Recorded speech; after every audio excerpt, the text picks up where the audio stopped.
I'm Suzanne Lasrato, Vice President of Strategy and Innovation and Member Services at CIRO. Welcome to another episode of CIRO's Thought Leadership web series, where we bring you dynamic, one-on-one conversations with leaders, disruptors, and innovators who are reshaping the future of finance in Canada. From emerging trends to groundbreaking ideas, these bite-sized insights are designed to inspire and inform professionals navigating today's rapidly evolving financial landscape. In this episode, we feature Michael Katchen, co-founder and CEO of Wealthsimple, in conversation with Rhonda Goldberg, Executive Vice President and General Counsel at IGM Financial, and a board member of both CIRO and Wealthsimple. Michael Katchen has been a prominent voice in Canada's fintech ecosystem for more than a decade and has contributed to broader conversations on how technology, competition, and investor expectations are transforming financial services. Rhonda Goldberg brings deep experience across regulation, governance, and financial services, and has spent her career working at the intersection of innovation, oversight, and market integrity. Together, they explore strategic themes shaping the investment industry, including how investor expectations are changing and how Canada can support a more competitive and forward-looking investment ecosystem. Thank you for taking the time and having this conversation with me. It's great to Thanks see for you having as me. It's always. great to be here. We're going to focus on the retail investor and how the retail investor is changing and really what we need to be doing in the industry as regulators more broadly to really make sure that Canadians, average retail investors, are going to do well, and what the impact will that make in terms of their financial well-being going forward. So why don't we start with the retail investor? How would you talk about who that person is today, and how has it changed in the last decade in terms of their goals, what they're looking for, and what does that mean for us in financial services? Happily. I think this is a very important conversation because I do think that the retail investment landscape has changed dramatically in the last 10 years and is only going to be changing faster and more in the coming decade. Yeah. What we've seen is COVID was really this pivotal moment for the industry where investing, for better or worse, became a meme. And when something becomes a meme, it becomes a cultural moment, and it made a generation of people interested in investing in a way that I think previous generations were not. And the way they grew up to learn about investing was you can do it on your own, you could do it on your phone, you could do it from your house. I think that there's both pros and cons that came with that. I mean, one is you've got a generation of people engaged in their financial future. And I think it's easy to have a misperception around that, where sometimes we say, these were just young people, they're naive, they don't know. And I think that is not true. What we see in our clients is millions of empowered, smart, interested and curious people who are excited about investing and taking full control of their financial futures. And I think that has big implications for the world of investing. I mean, we've talked before about what does that mean for advice, where you have people who want to control their money, maybe have never worked with a financial advisor before. How do we give them guidance and support when the rules historically have been a very clear kind of that can't exist in this channel? And that's evolved, and a big kudos to CIRO for, I think, evolving the thinking around that. But a whole bunch of questions, and I think a lot more change on the horizon. So let's pick up on that theme, because I think you and I have discussed this in terms of just what retail investors today, especially young investors, but I would just say more broadly, Canadians are touching and feeling. We see technology, there's AI at their fingertips. So where are we doing really well? Where are we failing that investor today from a financial service perspective? I think that, as I was saying a moment ago, this generation of investors are smart and they have extremely high expectations. And so they want any financial product, any market that they want to trade to be available to them, available 24/7 at the tap of a finger. And I think the challenge that we as industry participants and regulators have to work with is, how do we enable Canadians to get access to the products and services that they want?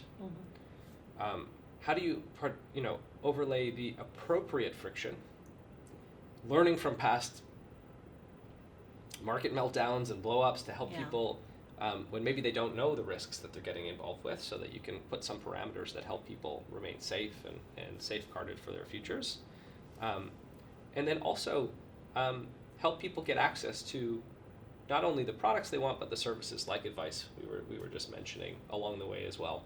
And I think that's a really delicate balancing act, because what you're seeing is people know about innovations that are happening all around the world, and they happen so quickly now that it's not historically the industry has been okay to move slowly, and regulation has been okay to move slowly to adapt to these changes. I remember when crypto first came out a number of years ago. Right.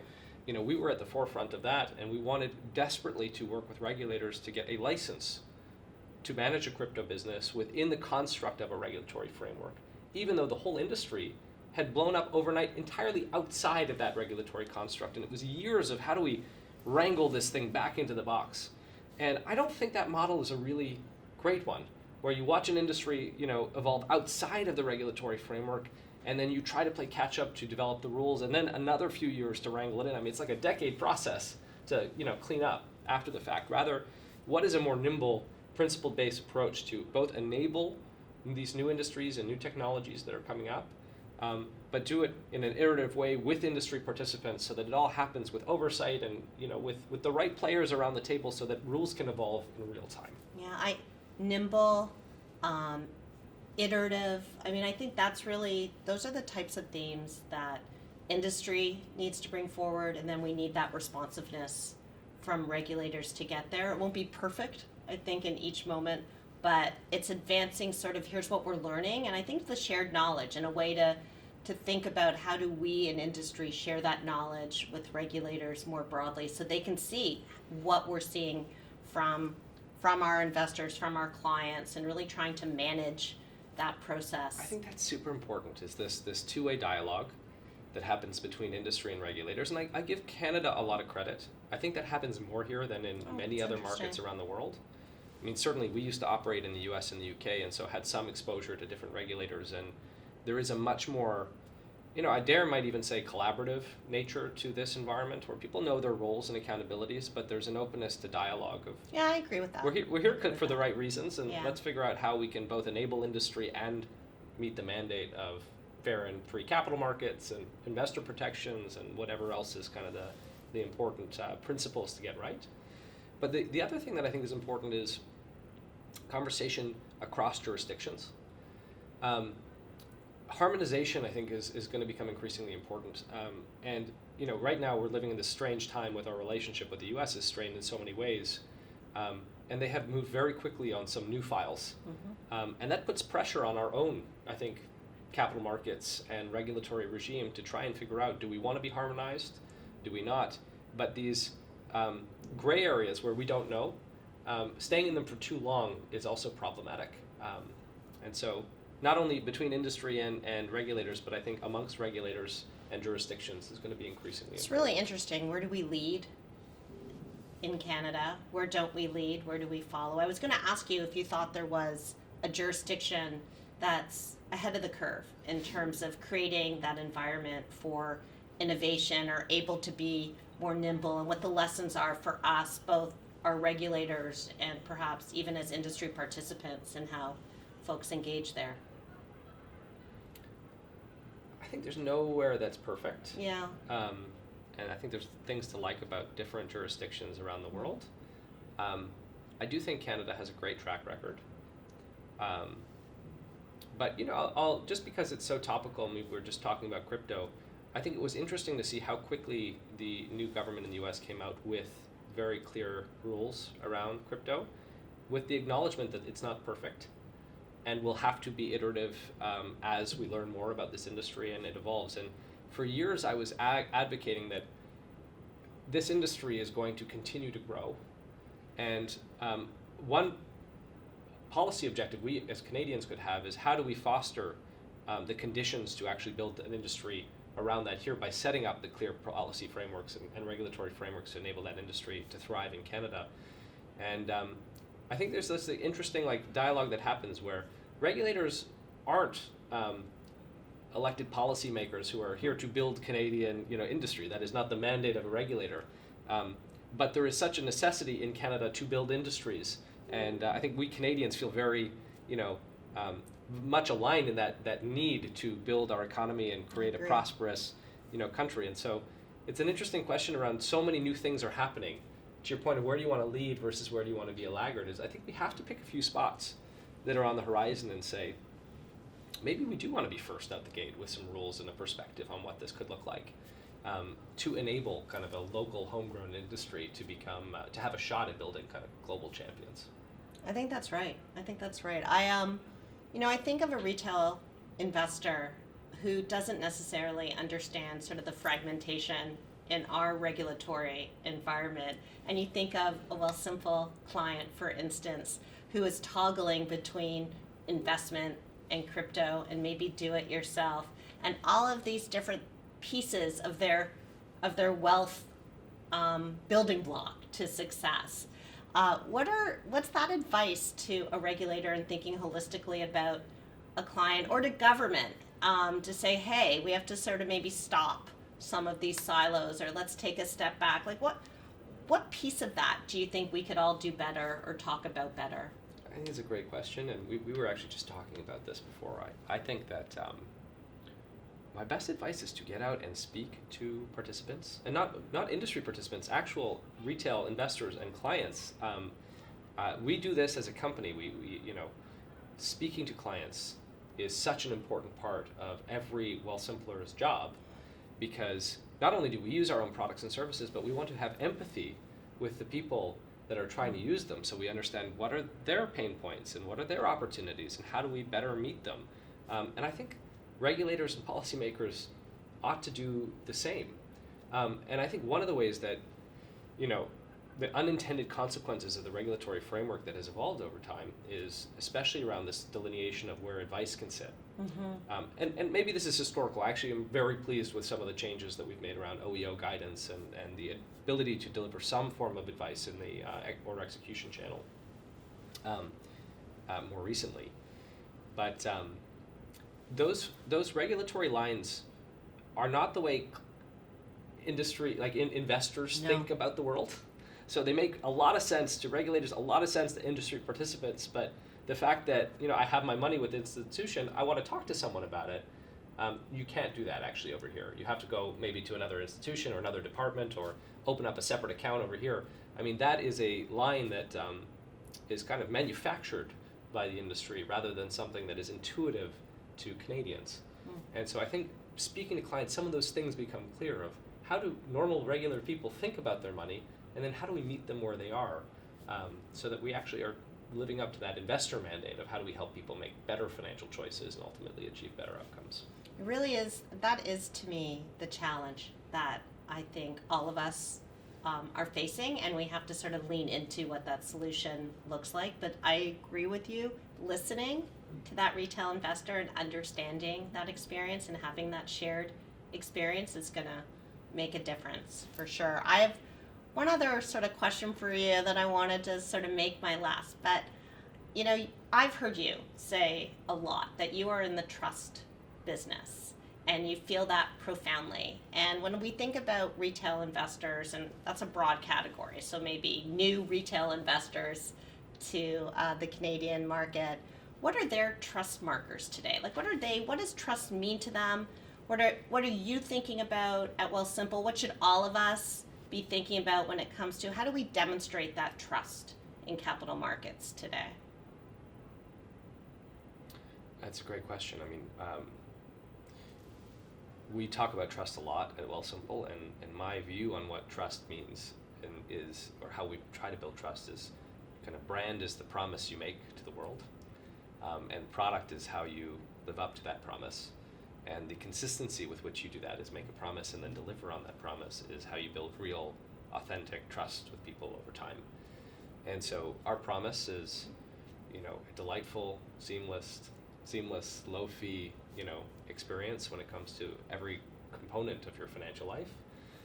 And we work really hard to deliver on that. And the things that get in the way is when that is the expectation people have and you don't deliver it. So we were talking earlier, if there's a market that people want to trade or a product people want to invest in and they can't get it, that's a trust buster. People say, I thought this, I heard about this thing that I researched it. It seems like people in the US are doing this, or my other Canadian friends are doing it, and I want access to it. A great example of that is alternative investing, which a big thread right now is Canadians and retail investors around the world wanting to have access to the types of products that institutional investors have been using to build portfolios for decades. Has issues around liquidity and, can investors manage the kind of risks associated with it? But our existing rules around accredited investor framework isn't necessarily the best way to assess those sorts of things. And so people are smart, and when they come and they want something they can't get it, it's a trust buster.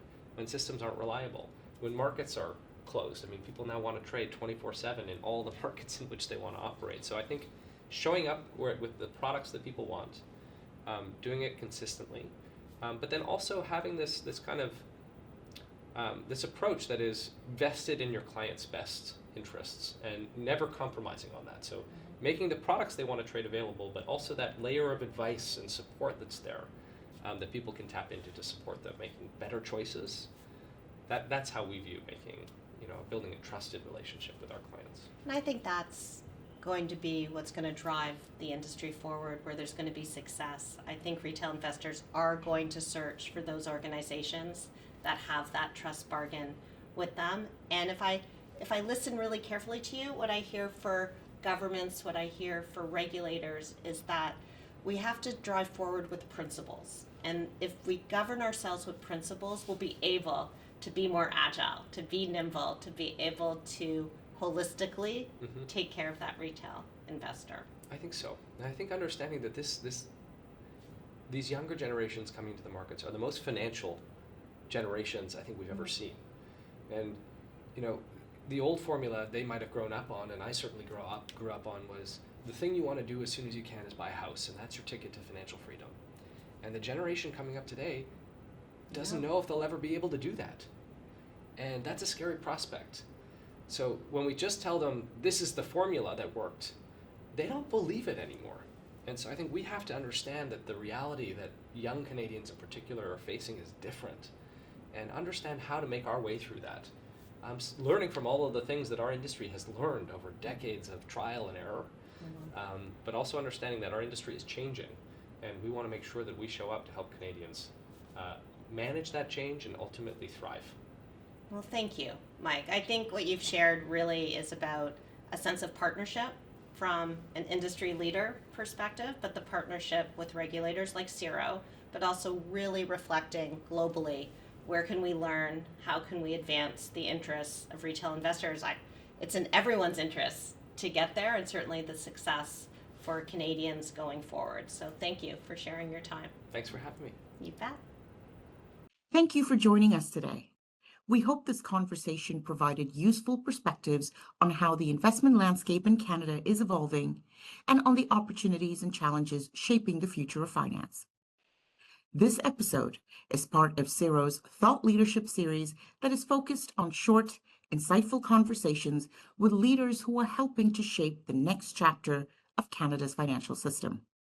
Stay tuned for our 2026 series, where we will continue to feature candid discussions with thought leaders from across the ecosystem, exploring innovation, regulation, and the forces transforming financial services in Canada.